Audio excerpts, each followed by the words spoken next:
Uh, Sahabat-sahabat yang melakukan Allah, nah kembali ke ayat yang saya baca di awal tadi, surat Maryam ayat 65. Ya. Rabbus samawati wal ard.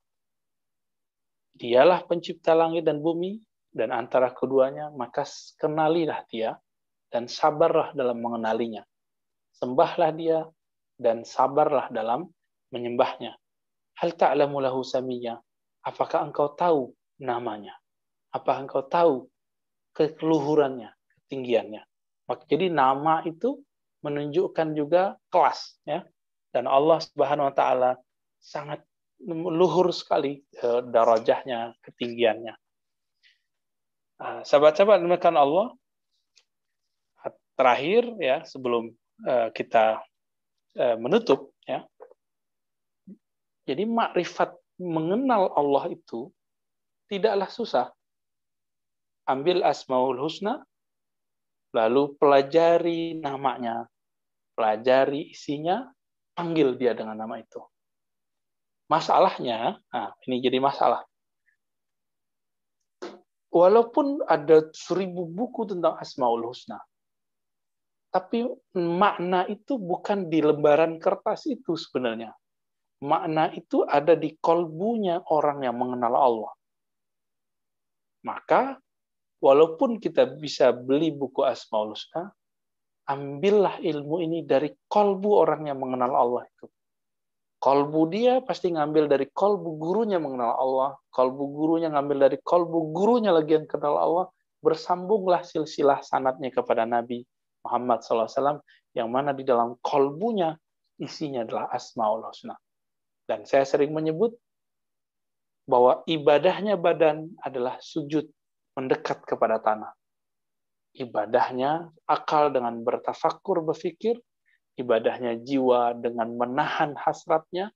Ibadahnya kolbu dengan menyebut dan memanggil nama Allah Subhanahu wa ta'ala. Nah, nanti ada terusannya. Ibadahnya ruh, ya, dan lain sebagainya. Nah, jadi sekarang kita udah tahu nih. Ibadah apa dengan mengenal Allah, dengan nama Allah? Itu ibadah kolbu. Ibadah di kolbu kita. Dan teman-teman dimakan Allah, orang-orang yang beribadah dengan fisiknya, tidak dengan akalnya, dia disebut dengan jahil. Dia ibadah, akalnya nggak sadar, disebut dengan jahil. Atau sukara, mabuk. Dan sholat orang ini tidak diterima di sisi Allah. Ada orang yang ibadah, sholat, dengan badannya, dengan nafs jiwanya, tapi akalnya tidak sempurna. Artinya dia tidak memahami apa yang dia baca. Tapi dia berkeyakinan saja Allah mendengar, maka Allah masih akan hargai orang ini. Ada yang lebih tinggi. Ada orang yang ibadah dengan tubuhnya, menghayati dan akalnya, ya, menahan jiwanya, lalu kolbunya menyebut nama Allah, maka ibadah orang ini akan lebih berkualitas. Kalau kita boleh buat satu ilustrasi, ibadahnya orang yang dengan fisik tanpa akal, 1000 kali, 1000 rakaat orang yang ibadah dengan fisik, itu lebih afdol orang berpikir sesaat mengenai nama Allah. Orang bertafakur sesaat mengenai asma Allah. Maka adalah hadis, orang yang jahil, sholat, itu tidak lebih afdol daripada orang yang alim tidur. Orang alim tidur, itu di kolbunya ada nama Allah. Tersimpan, masuk ke alam bawah sadarnya.